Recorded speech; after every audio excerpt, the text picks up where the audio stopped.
Welcome and a happy Sunday.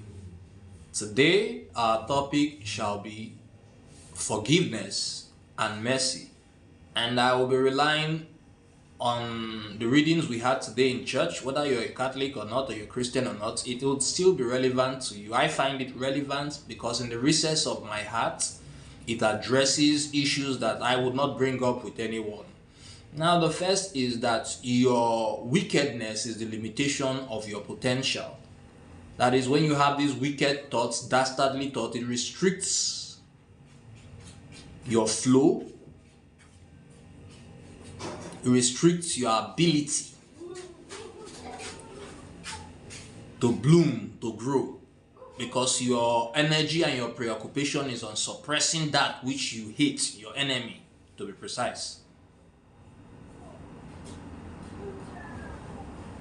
In the first reading of today, it concerns Jonah. Jonah was upset with God for sparing the Ninevites, and God, through a lesson, that is a plant he bloomed and destroyed by himself, depriving Jonah of shade, had Jonah consider his thoughts.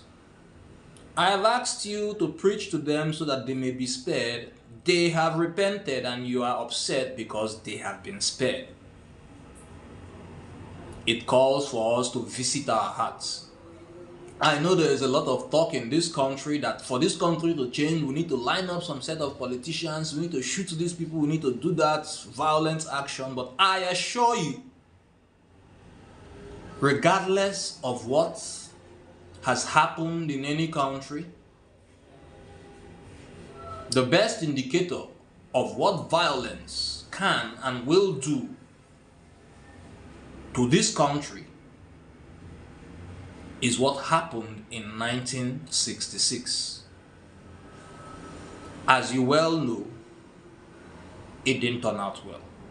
Despite whatever good intentions was had, it did not turn out well.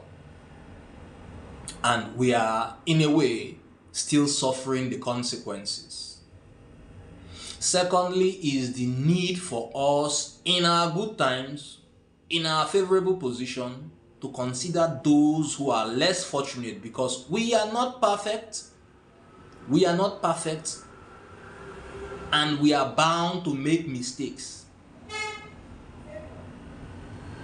God is gracious enough to forgive us and to permit us in our mistakes, or rather after making mistakes, to be able to correct those mistakes and be a shining light to those of them or to other people who are seeking redemption.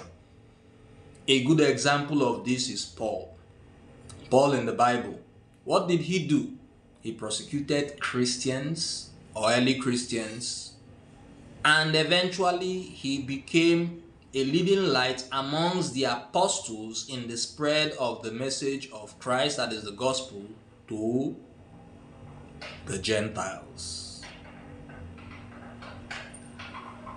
In our political calculations and what we aim to do, we need to be stern, we need to mean business, and we need to remind ourselves to retain a forgiving heart.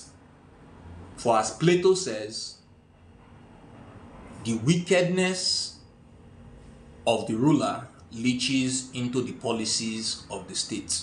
We can't have that happening. It's currently playing out, but we can't let it continue.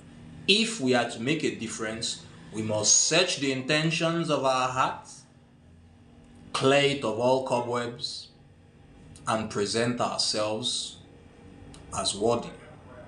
Thank you for listening to me. I bid you great cheers and enjoy the rest of the week. Take care.